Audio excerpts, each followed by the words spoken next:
وەرزی چواردەیەم چەواشەکاری تاریک یان سەرلێشێواندنی تاریک. چەواشەکاری و سەرلێشێواندنی خەڵک و زاڵبوون بەسەریاندا چەمکێکی هێندە تایبەت و سەرەکی یان ناوەندیە کە پێویستە وەرزێکی تەواوی لە دەروونناسیدا بۆ تایبەت بکرێت. زۆربەی خەڵکی کەسانێک لە نزیک خۆیان دەناسن کە بەهۆی بنەمای سەرلێشێوانی چەواشەکاری و هەڵسوکەوتی ناڕاستیانەوە ڕەفتاری هەڵەیان نیشانداوە. تەنانەت لەوانەیە ئەگەر سەیری کردداری شەخسی خۆت بدەیت تێدەگەیت کە لە پەیوەندیەکانتدا هەندێک جار سوود لە هەندێک لە دەستکاری مێژکی یان نائەخلاقی و نایاساییت وەرگرتووە بۆ بەرژەوەندیەکانی خۆت. حەزی پەیوەندی سێکسی لە ناو مرۆڤدا یەکێکە لە گرنگترین خواستەکانی و نەبوونی بەدەستهێنانی دەتوانێت ببێتە هۆی ئاڵۆزی. خەمۆکی و بێهیواییەکی زۆر تەنانەت بەپێی بەڵگەکانیش دەتوانرێت ئەوە تێبگەین کە ژمارەیەکی زۆر لە بەناوبانگترین کەسایەتیەکانی مێژوو بە شێوەیەکی ڕێک و پێک و تەنانەت هەندێک جاریش لەسەرەوەی کارەکانی خۆشیان خەریکی بەدەستهێنانی حەز و خواستەکانیان بوون. زۆربەی کاتەکانیش جوانترین و باشترین کچەکانی جیهان وەکو خەڵاتێکی شایستە و بە نرخ پێشکەش بە پاشاکان و ئیمپراتۆریەتەکان دەکران بەهۆی پێگەی بەرزی کۆمەڵایەتیانەوە. هێنری هەشتەم کە یەکێک بوو لە پاشاکانی بەریتانیا نمونەیەکی بەرز و بەناوبانگی چەواشەکاریەکی بەهێز بوو. تەنانەت بزوتنەوەیەکی ئاینی دروست کرد کە بەهۆیەوە لە ڕوانگەی ئاینیەوە ئەو ڕێگای پێدرا بوو کە هەرچی حەز بکات لەگەڵ کچەکاندا هاوسەرگیری بکات. حەز و خولیای بۆ ژن زۆر بوو، تەنانەت کۆنتڕۆڵی تەواوی ژیانی هەندێک لە هاوسەرەکانیشی لە ئەستۆ گرتبوو. دەرئەنجام هەر ئەو پرسەش بوو کە سەری زۆرێکی لەوانەی بەباددا.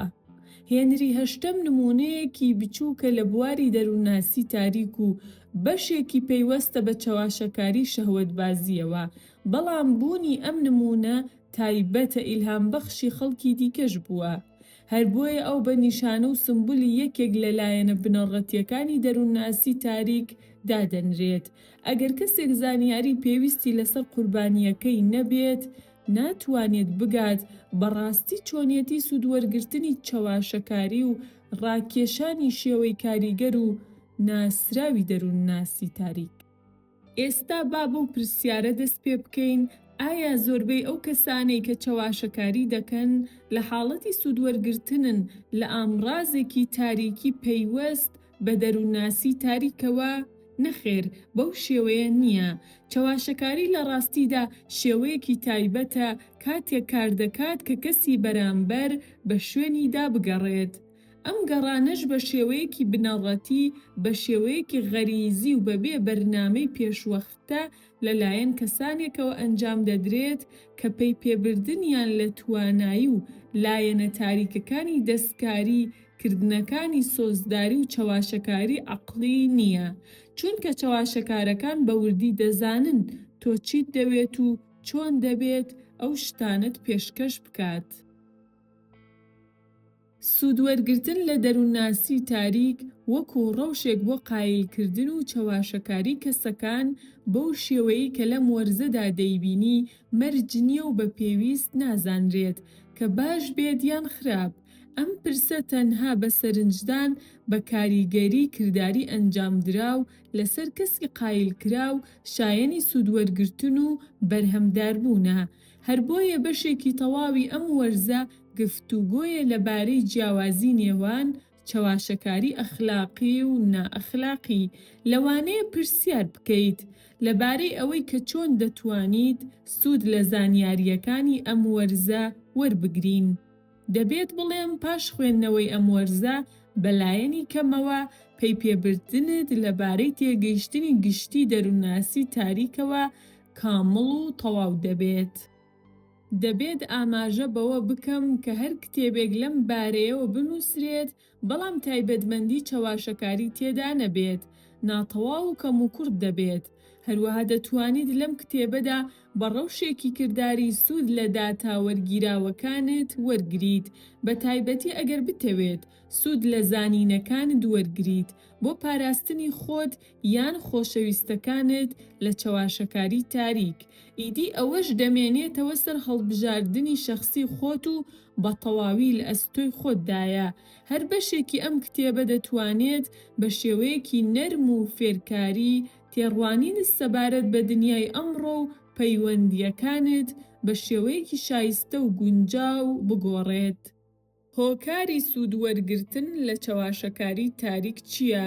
یەکەمین پرسیار کە بۆ زۆربەی خەڵکی دروست دەبێت پاش پێبردن بە مواتایە و دروستبوونی تێگەیشتنی ئەم بابەتە، ئەوەیە کە بۆچی هەڵخەڵەتێنەرەکان سوود لەم تەکنیکە تایبەتە وەردەگرن بۆ ڕاکێشانی خەڵکی، چۆن کەسێکی چەواشەکار دەتوانێت لە دنیای ئەمڕۆدا ئەو چەشنە خۆشەویستی و کاریگەریەی هەبێت.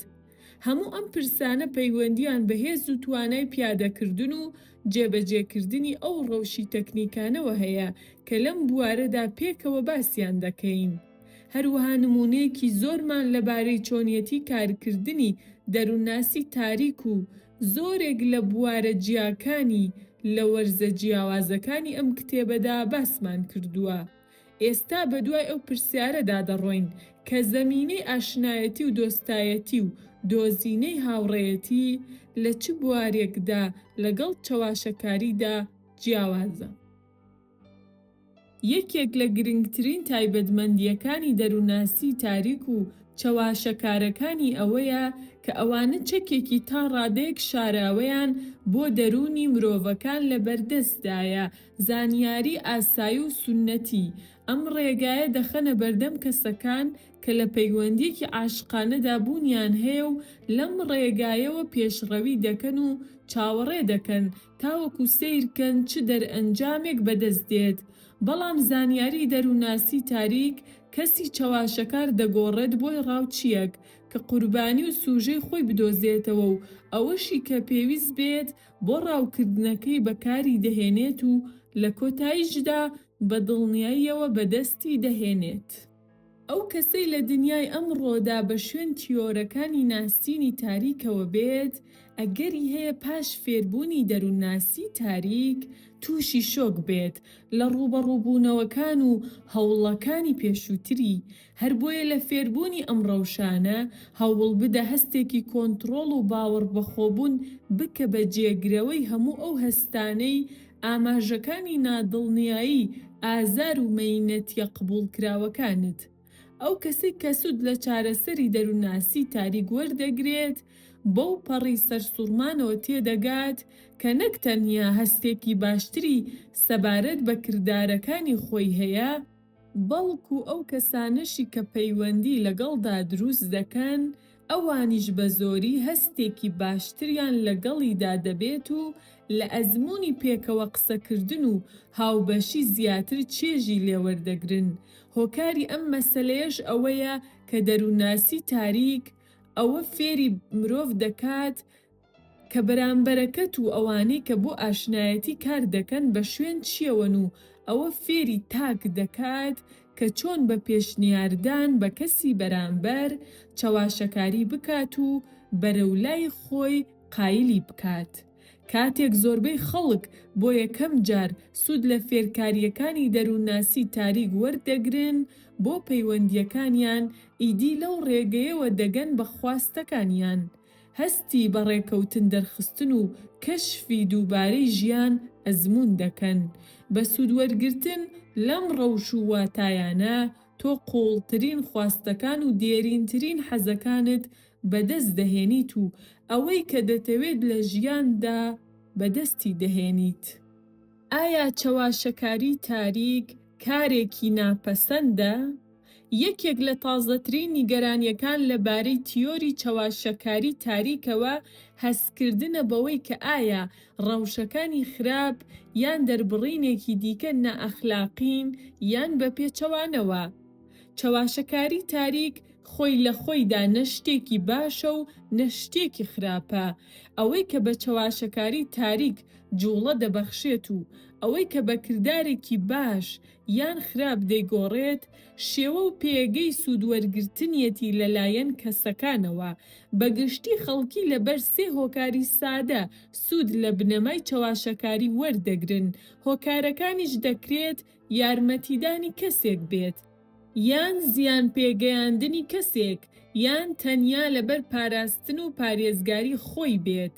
بۆ زۆرێک لە خەڵکی قبوڵکردنی ئەم بابەتە قورسە کە کەسێک بە نیەتێکی یارمەتیدانی خەڵکی چوو بێتە ناو دنیای چەواشەکاری مێشکیەوە، لە کاتێکدا بە تایبەتی هەموو کەسانی چەواشەکار تەماحکارن و زۆر خەڵکیان بەلاوە گرنگ نییە. ئایا وایە؟ نەخێر، بەو شێوەیە نییە. یەکێک لە باشترین تیۆرە ناسراوەکانی جیهان لە بواری جێبەجێکردنی ڕەوشەکانی چەواشەکاری ئەوەیە کە ئەو کەسەی کە دەیبینیت پێش ئەوەی وازی لێبیهێنیت و بەجێی بهێڵیت هەوڵ بدە بیگۆڕیت بە کەسێکی خۆشحاڵتر. ئەو کەسانی کە باوەڕیان بەم هۆتاف و دەربڕینە هەبێت ئەوە قبوڵ ناکەن کە کەسێک لە بازنەی چەواشەدا شتێک لەدەست بدات. هەر کەسێک بە سوودتر لەو کاتەی سەرەتا پێی ئاشنا بووی بەجێت هێشت هەردوو لا کەسی چەواشەکار و کەسی چەواشە لێکراو دەتوانن لە ڕوبەڕووبوونەوەکەیاندا وەکو یەک سوود وەرگرن و لە کۆتاییدا هیچ کەسێکیش لەناو پەیوەندیەکەدا تووشی زیان نەبێت. ئێستا ئەو پرسیارە دروست دەبێت کە چۆن کەسێکی شێوە ژیانی لەسەر بنەمای چەواشەکاری سوودێکی زیاتر لە ژیانی وەردەگرێت. وەڵامەکە سادەیە.